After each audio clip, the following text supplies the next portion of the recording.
L'atelier est organisé par la direction de la promotion de la culture scientifique de la Direction générale de la recherche sur 2 jours et demi, à partir d'aujourd'hui jusqu'à samedi, et réunit les principaux partenaires des ministères de l'Éducation nationale, ministère de l'Énergie et d'autres départements ministériels, des enseignants du secondaire, membres des associations de promotion de culture scientifique, des associations de promotion de culture scientifique et des universités sénégalaises. Il s'agit de réfléchir ensemble à l'élaboration de projets nationaux de promotion de la culture scientifique. Comme vous le savez, le contexte, c'est la concertation nationale sur l'avenir de l'enseignement supérieur qui avait dicté des recommandations importantes et suivie par le Conseil présidentiel qui a pris la décision importante de réorienter notre dispositif d'enseignement supérieur vers les sciences, les technologies, les mathématiques, les formations professionnelles courtes. Dans la mise en œuvre de ces directives présidentielles, le ministère de l'Enseignement supérieur et de la Recherche a stimulé un certain nombre de projets, et dont ce projet de promotion de la culture scientifique, dont l'une des grandes composantes sera accueillie à la Cité du Savoir à Diamniadio. Cité du Savoir, l'espace promotion de la culture scientifique, sera articulé sur 2 grandes composantes, dont l'une sera accueillie à la Maison de la Science dans laquelle il y aura un aquarium géant, un planétarium, un mini-observatoire, mais également dans la médiathèque, donc une médiathèque qui va être une bibliothèque numérique qui aura en même temps des espaces d'animation. Donc l'objectif, c'est de pouvoir permettre dans cet espace-là d'accueillir les enfants, vraiment le très bas âge jusqu'aux les adultes, les parents donc, et le grand public qui a envie de venir d'abord s'amuser, parce que c'est un espace de jeu, mais aussi un espace de découverte, mais aussi un espace de convivialité. Autrement dit, on veut que tout cela soit intégré pour permettre de joindre l'utile à l'agréable, mais aussi de permettre aux enfants et aux jeunes en tout cas qui viennent dans cet espace-là d'avoir accès à la science, d'avoir accès à la technologie les plus pointus possibles, et tout en restant dans un espace convivial où ils pourraient être accompagnés par leurs parents ou d'autres personnes, des instituteurs, des professeurs, etc. Vous le savez, pourquoi tout cela? Parce que, comme je l'ai dit tout à l'heure, la concertation nationale de l'enseignement supérieur et les décisions présidentielles ont pris des décisions très fortes. Mais également derrière, il y a eu une concertation sur l'éducation nationale qui a aussi décidé de faire de telle sorte que le nombre de bacheliers scientifiques puisse augmenter et même renverser la tendance par rapport à la tendance qu'on observe aujourd'hui d'un surplus de bacheliers littéraires par rapport aux bacheliers scientifiques. Et le diagnostic a été fait et tout le monde est presque unanime à dire que si nous voulons y arriver, il faut rapidement que notre pays aussi arrive à cultiver chez les enfants à bas âge cette envie de faire de la science et puisse complètement démystifier un peu le mythe qui se construit autour des mathématiques et souvent de la technologie. Et nous pensons donc pour cela qu'il faut créer carrément, développer une culture scientifique dans notre pays, partout. Donc ce ne sera pas seulement dans cet espace de culture scientifique au sein de la Cité du Savoir, mais dans toutes les régions.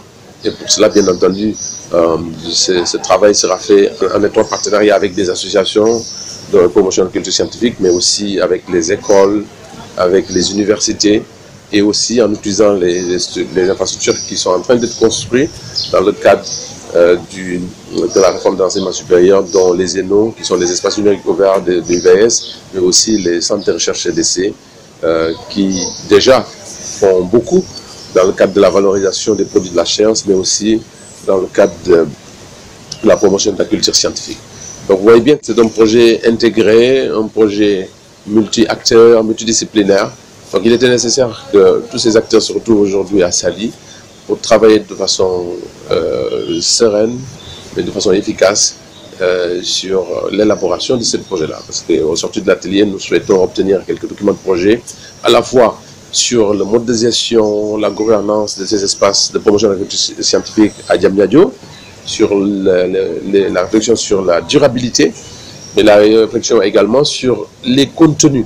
Contenus, c'est-à-dire qu'est-ce qu'en dehors des infrastructures qui sont mises en place, qu'est-ce que l'on propose et quel type de contenu, parce que c'est très important, parce que nous avons envie aussi que la science que l'on promeut et que l'on délivre aux jeunes et à nos populations soit bien sûr la plus motivée possible, la plus rationnelle, mais également soit fondée sur des connaissances endogènes, mais aussi respecte notre culture, parce qu'il s'agit bien de promouvoir et d'arriver à un développement économique, social, mais également culturel de notre nation.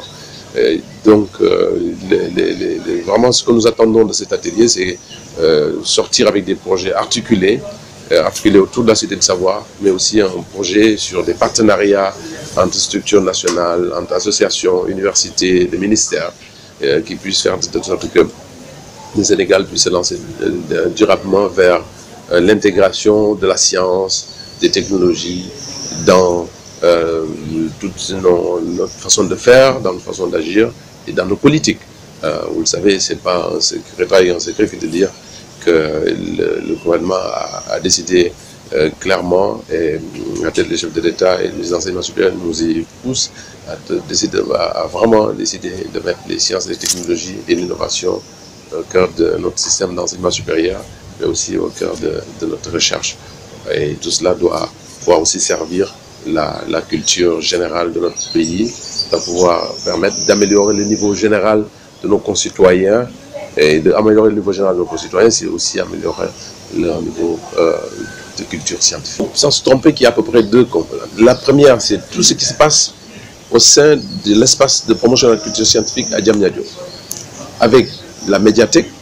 Alors la médiathèque, comme le nom l'indique, ça va être une bibliothèque, une sorte de bibliothèque mais numérique, mais aussi un espace de démonstration multimédia, aussi d'accès à des bibliothèques, des livres par exemple, avec des liseuses, accès par exemple pour les plus jeunes, les enfants qui ne savent pas lire, à des jeux électroniques, à des espaces de démonstration, etc. etc. Donc c'est vraiment l'objectif, c'est de mettre le numérique à la disposition des plus jeunes, mais aussi des plus grands, mais le numérique sous différentes formes, donc sous forme de tablettes, sous forme de panneaux tactiles, même sur le sol, etc., etc. Et donc là, les enfants pourraient arriver, et avec leurs parents, ou tout seuls, avec l'aide de médiateurs, se mettre à la découverte de la science, à la découverte d'expériences, faire des expériences scientifiques à partir du numérique,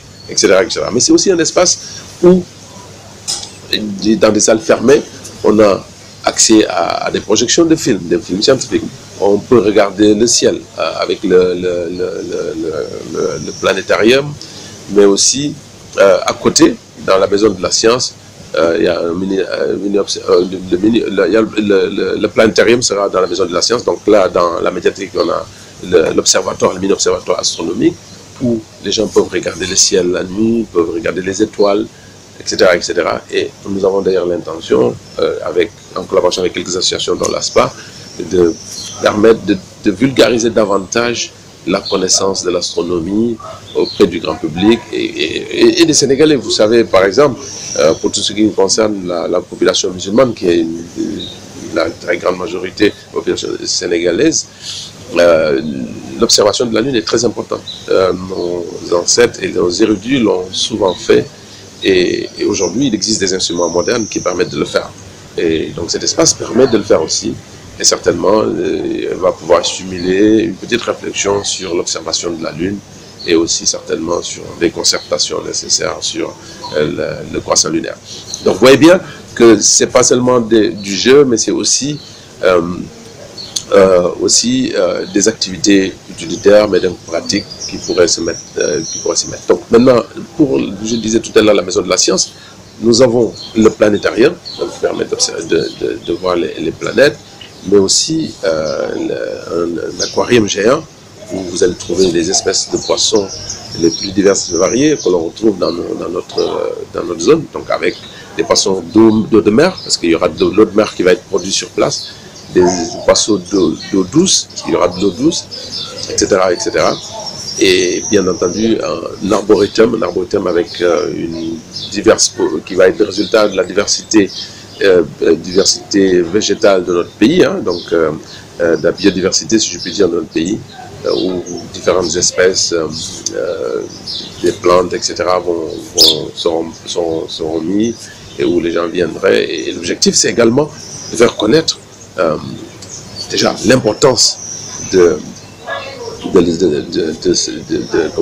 cette biodiversité dans notre vie, mais également donc, le besoin de le protéger, quelque part de sorte qu'on ait envie de la protéger, parce qu'on comprend bien à quoi ça sert, mais tout simplement sauvegarder des connaissances, que ce soit des connaissances scientifiques modernes, mais également des connaissances, des savoirs traditionnels.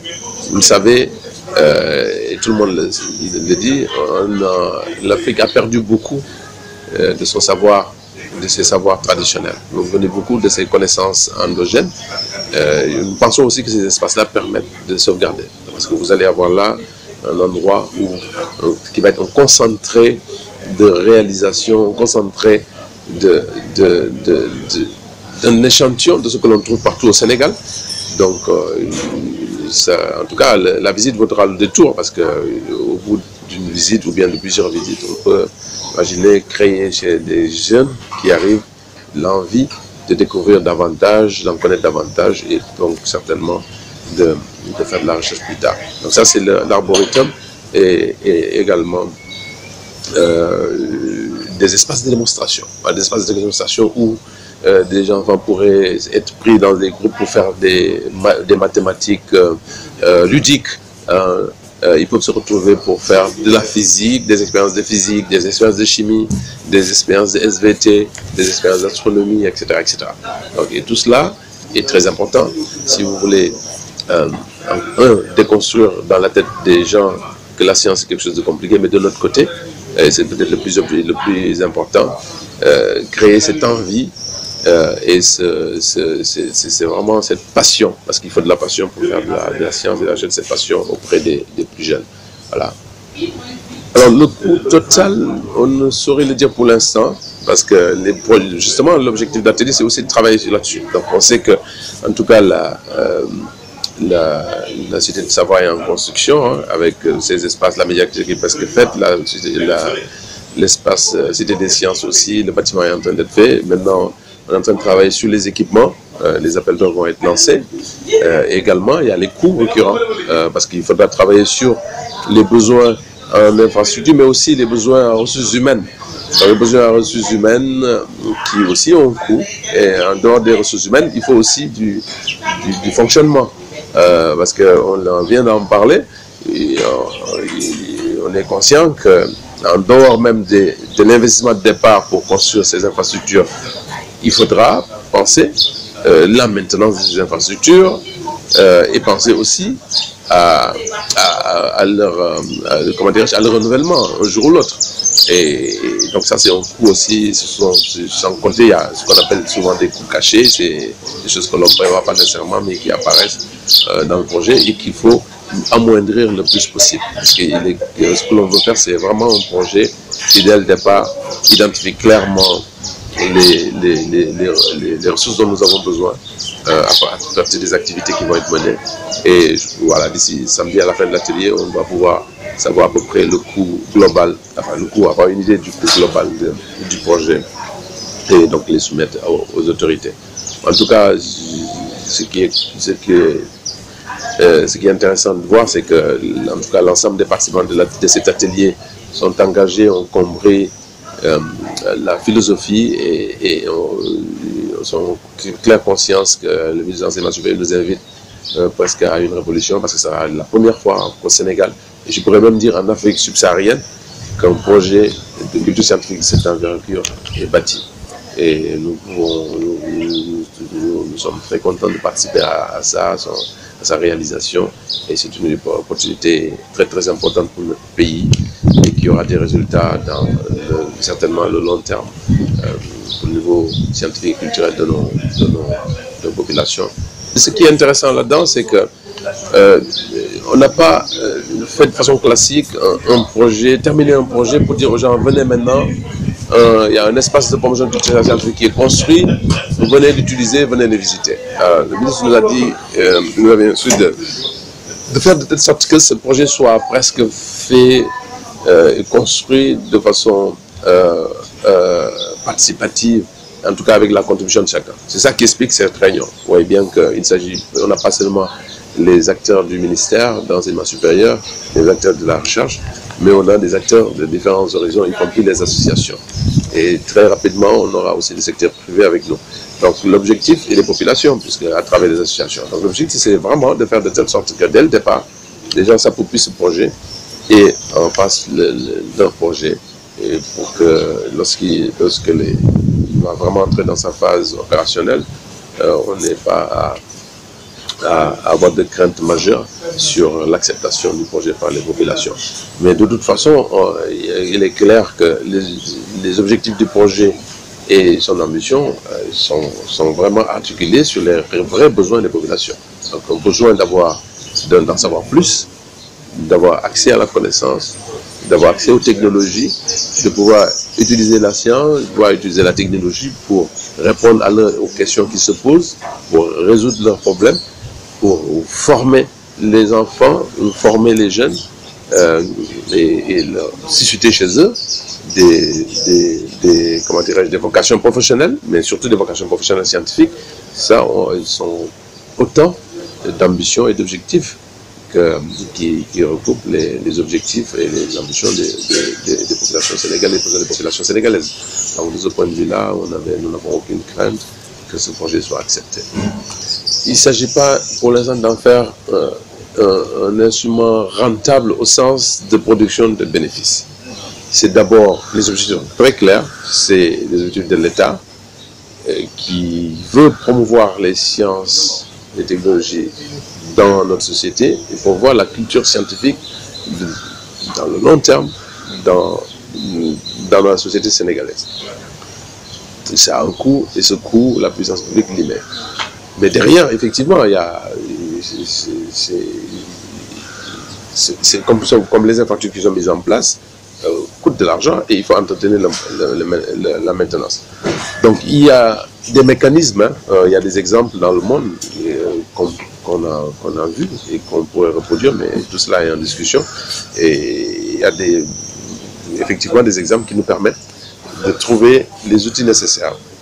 Les outils de gestion, les modèles de gestion, les outils de gouvernance qui permettent à la fois de faire de telle sorte que cette infrastructure qui est publique puisse servir au public, être ouverte au public, mais en même temps puisse générer quelques ressources qui permettent de payer en partie, de prendre en partie en charge certains aspects du fonctionnement du projet et de sa durabilité. Parce qu'il est important de ne pas oublier cela. On ne peut plus négliger aujourd'hui la question de l'argent parce que quand vous mettez en place une infrastructure, vous avez un projet, il faut bien vous dire combien ça coûte parce que vous ne pouvez pas le faire autrement. Et une fois que vous savez combien ça coûte, il faudra dire qui paye. Et une fois que vous savez qui paye aussi, il faudra bien savoir comment vous faites pour que, une fois que ça fonctionne, que cela puisse continuer. Il faut payer des salaires, il faut payer le renouvellement d'équipements, il y a des intrants qu'il faut acheter, etc.